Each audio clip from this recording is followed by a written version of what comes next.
I am disinclined to share with you what I know to be true out of fear that it will make me sound crazy. But regardless, it must be done, so here we go. I have become 100% convinced that there are dark metaphysical entities that are responsible for half or more of our human behavior. And these archonic intelligences are not a Jungian shadow manifestation. It's not to be a psychological anthropomorphization that is an extension of your consciousness or your mind or anything like that, because that's what I once believed. It was always, oh, when the Bible talks about demons or the Gnostics talk about archons, it's just an allegory, it's just a metaphor for our own psychological anthropomorphizations. No, I'm convinced that these things have a life of their own, and they are body feeders that exist in the astral plane. And I say body feeders not because they literally feed from our flesh, but they feed from our energetic body. That is the aura around our flesh.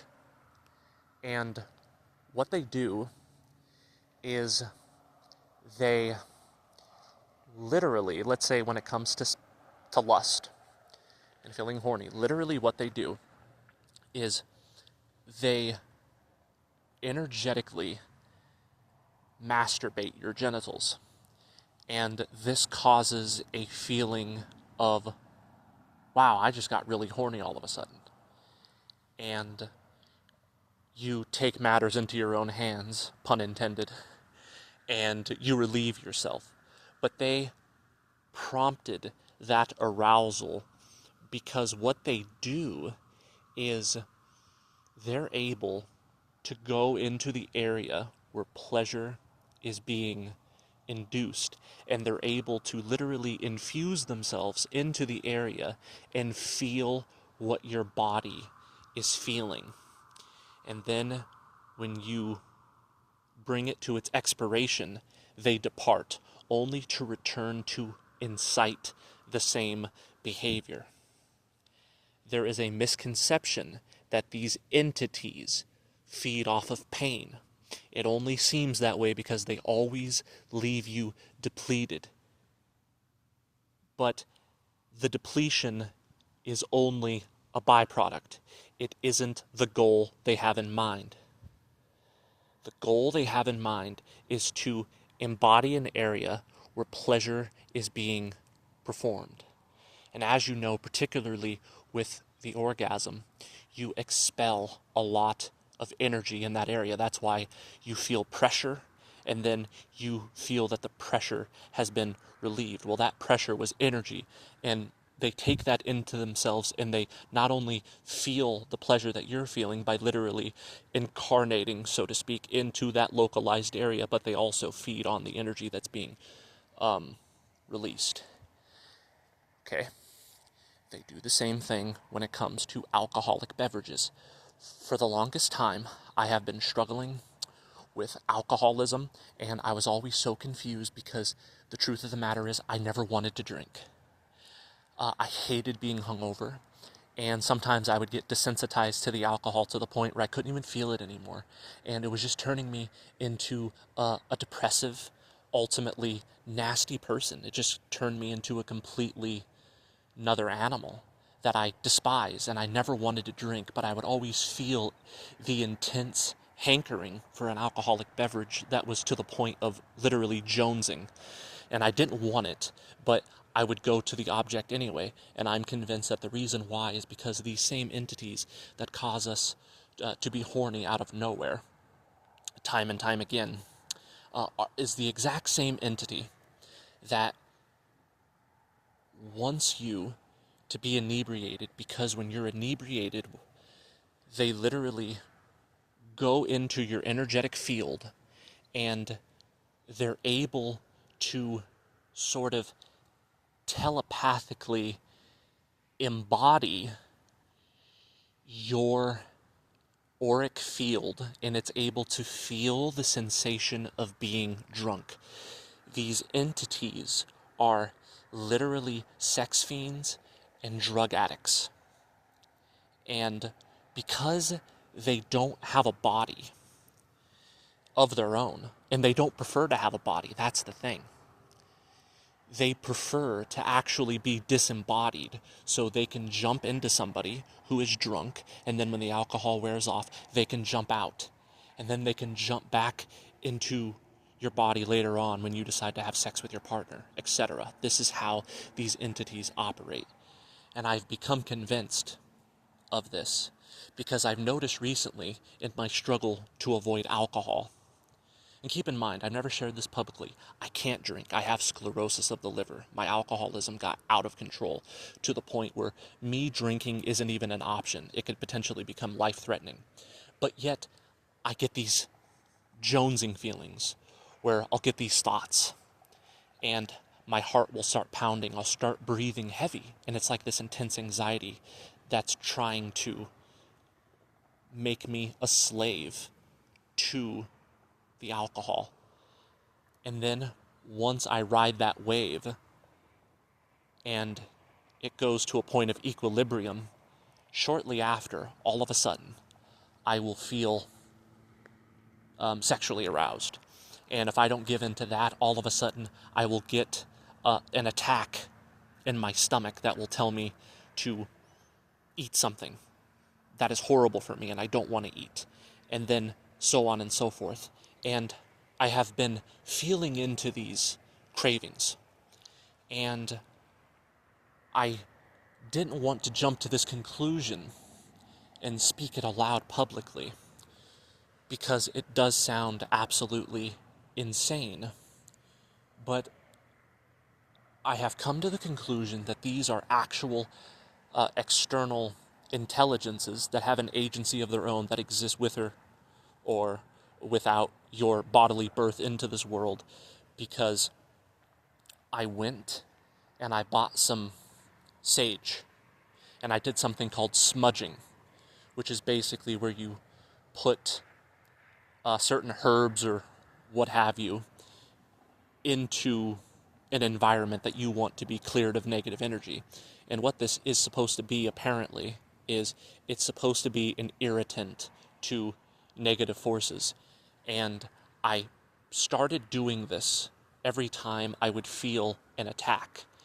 And I would find that I felt the entity getting angry because I've been his slave for many years, and I always thought it was an aspect of my own psyche. But I started to figure this thing out, and I called him out on it. I started to, like a crazy person, actually yell at empty space and say, "I see you. I do not consent. You need to leave me alone." And then I lit the sage. And I felt something external from me become enraged to the point where I had a full-blown anxiety attack. I got the sage that was burning in my hand. I didn't want to start a fire, so I actually dipped it into the toilet because I was panicking. I went outside, and I felt, with no exaggeration whatsoever, a feeling of petrification. A feeling of extreme fear that was reminiscent of being a child, being afraid to sleep in a dark room by myself. Like, it reminded me of being a scared little kid. And I was so scared. And I had such bad anxiety to the point where I was having a panic attack. And I was so desperate that, because I thought I was going to die. I've never felt anything like this. As cringeworthy as this sounds, I literally started praying to Jesus. Now, when I say I prayed to Jesus, I'm not talking about the mainstream idea of Jesus being where Yahweh is the Father. I'm talking about a Gnostic Jesus that is not the Son of Yahweh, but rather a symbol of true spiritual awakening that belongs to the ineffable monad. I don't want to get too much into that, but I'm not talking about the Jesus that most people think. I'll just say that. But I literally started praying to Jesus, and I've never done that before. And I said, Jesus Christ, I'm afraid. I have negative principles and principalities that are afflicting me. Please help me. And then shortly after that, the anxiety went away. I felt feelings of peace and relief. And several days after the fact, I have received no cravings for alcohol, and I have received no will to view pornographic images. And this was bizarre to me, because as arrogant as I have a tendency to be, I have never felt so humbled in my life. And then I felt like a bit of a maniac, but I knew that it was true. That there was an actual nocturnal diabolicon that was like, I don't know if it was a singular entity or it was a whole cabal of those fuckers, but they were literally spiritually assaulting me by making me do things that I did not want to do. And I knew for years that this is not who I am. So why am I doing this? And I kept thinking in Jungian terms. I kept thinking about the Jungian shadow, or my psyche projecting dark material because of duality and this, that, and the other. And I even fell victim to this idea of like needing to integrate the shadow. But all of those thoughts that tried to justify the alcoholism, that tried to justify the gluttony or any sinful behavior that just led to my suffering and depletion, was because these vile, filthy fucking creatures are spiritual intelligences that are not incarnated into a body. They choose to be disincarnated specifically so they can find a victim and go into his body, and it's so subtle you don't notice it temporarily, so they could be drunk and they can feel the dopamine off of your cigarette, so they can taste what you're tasting. I'm not kidding. I think these entities have the ability to actually be gratified by your sensory input. And what brings me to this conclusion is not just me making shit up as I go along. I have read a book of the left-hand path, or I should say, I heard a satanic YouTuber who is like left-hand path type of person, and he was talking about how to leave offerings to demons, and I was watching this type of content just out of curiosity. And he was saying that what you do is you don't necessarily leave an offering. What you do is you actually not only leave an offering of alcohol, but you get drunk and you invite them into yourself and allow them to feel the joy of your inebriation as an offering. So you symbolically pour them, let's say, a shot of whiskey. You drink a bunch of whiskey. You get drunk. You allow them into yourself. And he said that it's not a demonic possession. It's very subtle, but that's what they do. They jump inside of you.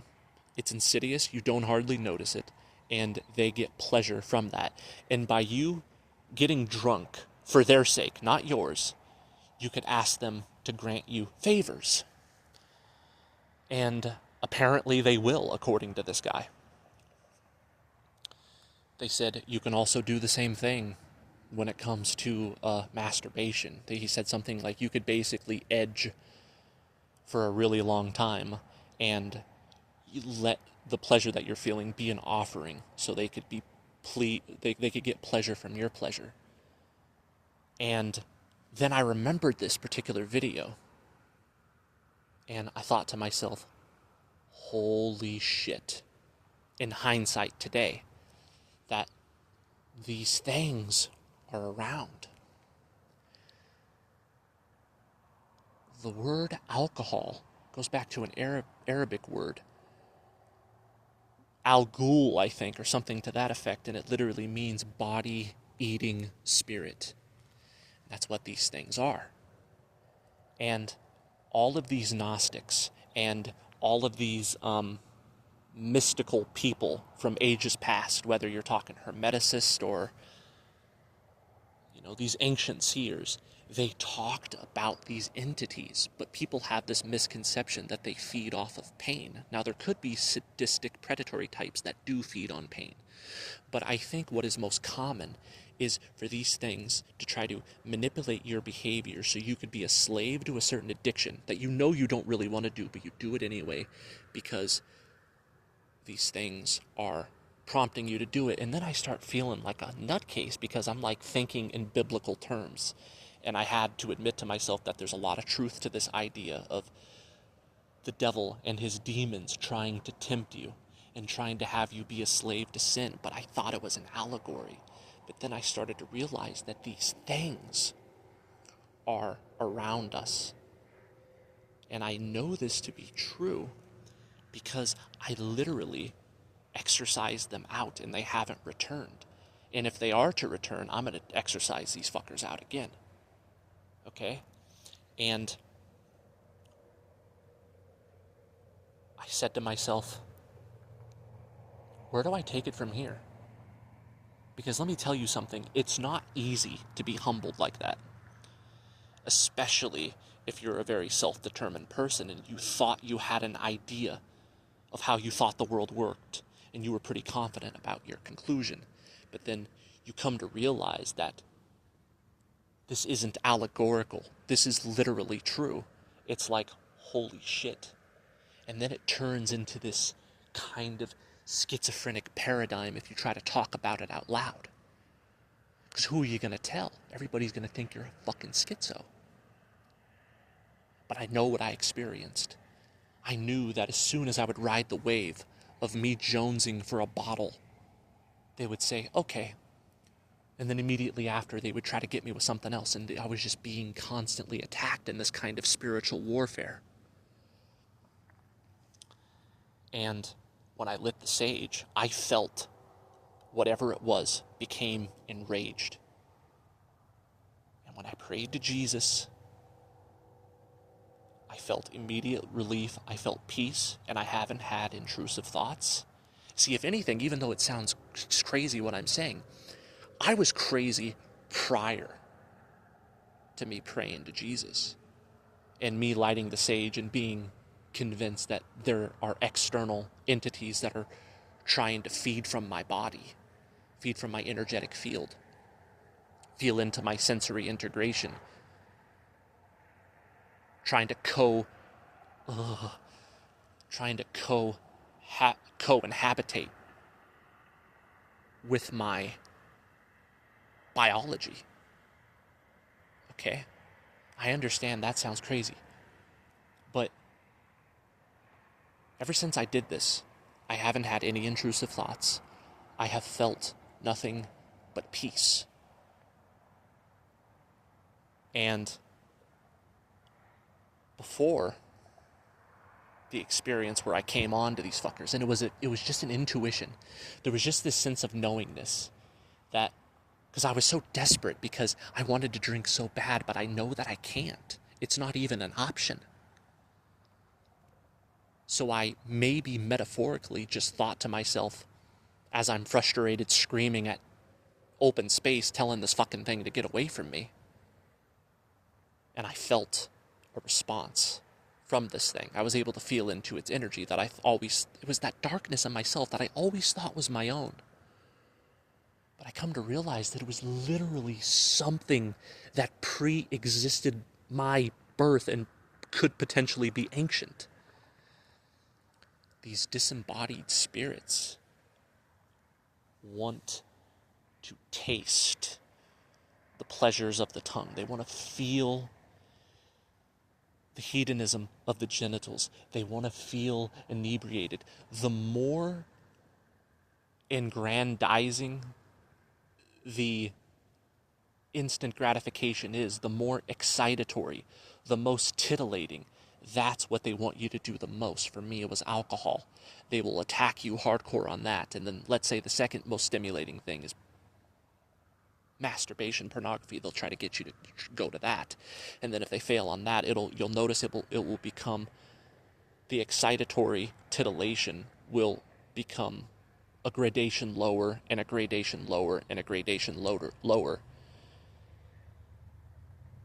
But if you do what I do, and you treat this thing like an external entity that has nothing to do with a psychological anthropomorphization, that it's an actual self-agency of its own that pre-existed your birth, that's demonic in nature, and it's attacking you. And I understand that this sounds crazy, but if you do what I did as an experiment, and no matter how crazy you might feel, you try to smudge the environment, demand it to leave, maybe even in Jesus' name, maybe pray to Jesus like I did, because that's precisely what I did.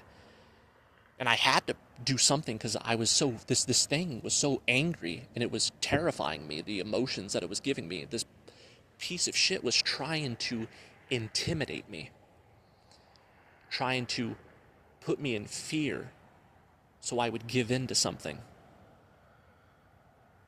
But I can tell you one thing, it certainly did not like the name of Jesus. It certainly did not.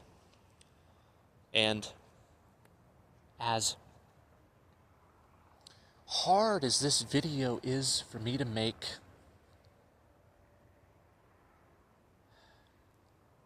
it's my truth. It could potentially be the truth.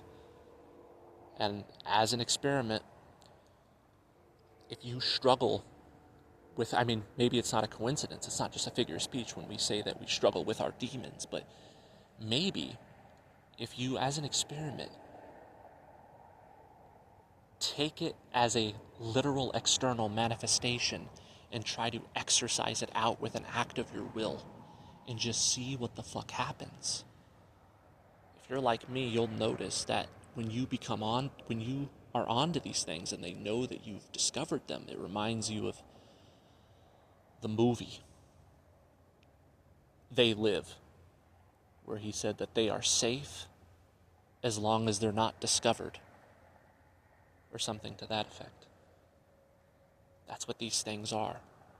They are safe as long as they're not discovered. They want you to turn it into a psychological, allegorical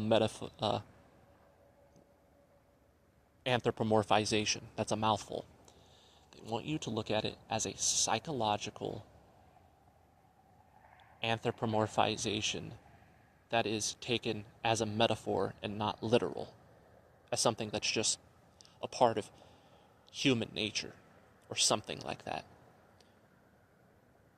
But I've become convinced with my experience that these things are real. And of course, I'm not saying that every single human instinctual animalistic drive that you have is necessarily being influenced by these body feeders that want to drink from your sensations.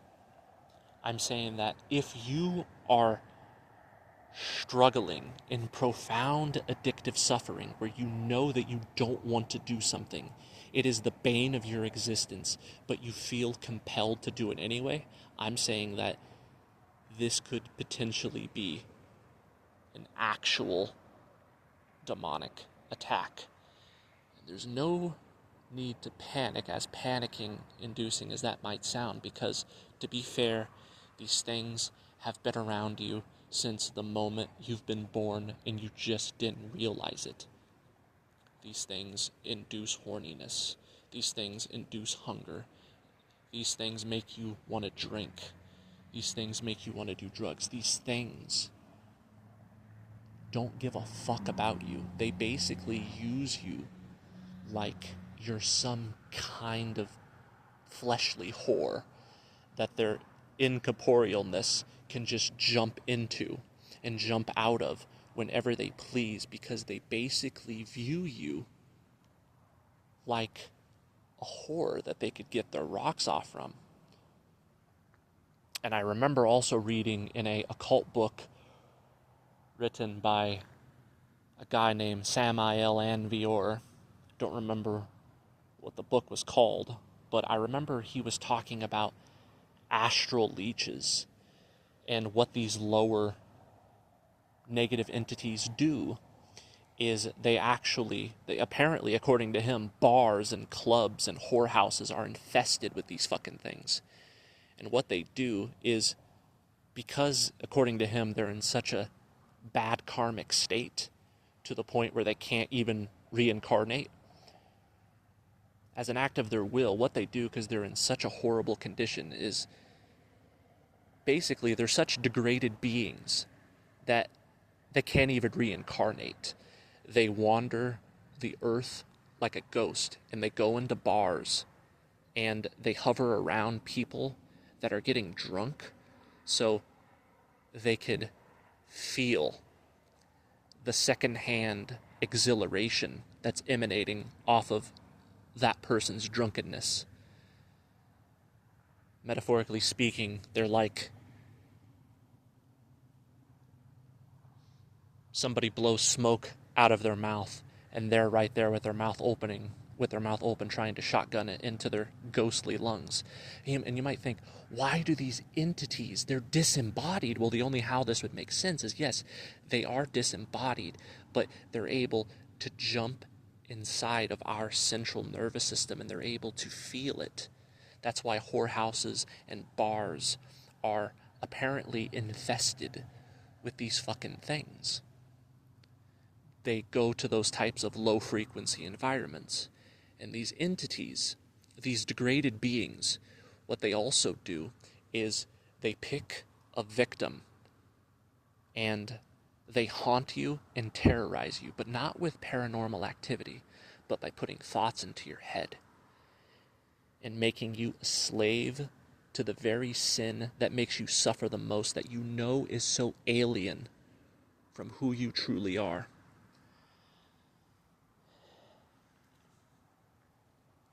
I have been made convinced that these things are real,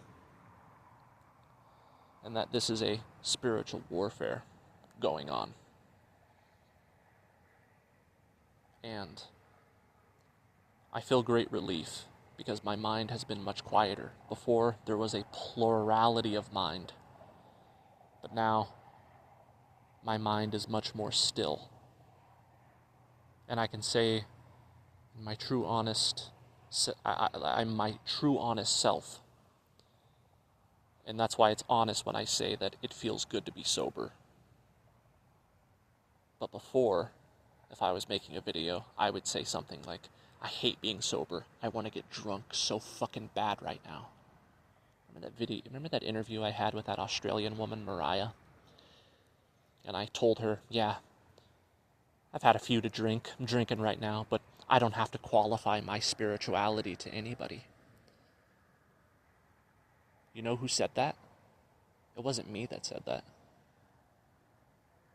So creepy to think that so much of my thoughts and so much of my behavior is literally the result of demonic possession, and demonic possession is not what we think it is. But they don't do it by taking over your central nervous system like in Hollywood movies. What they do is they try to prompt you. But the prompting can be extremely intense to the point where you're jonesing for something.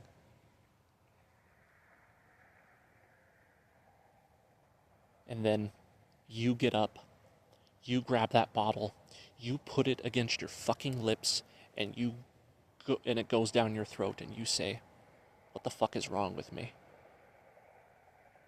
I was the agent of causality. Technically, that is true. But you were being prompted by some type of malevolent, predatory force that you never suspected, that you thought was just a dark aspect of yourself. But isn't it a relief? Not only is it disturbing to know that so much of your behavior has not been yours, but isn't it a relief at the same time to know that it was never you?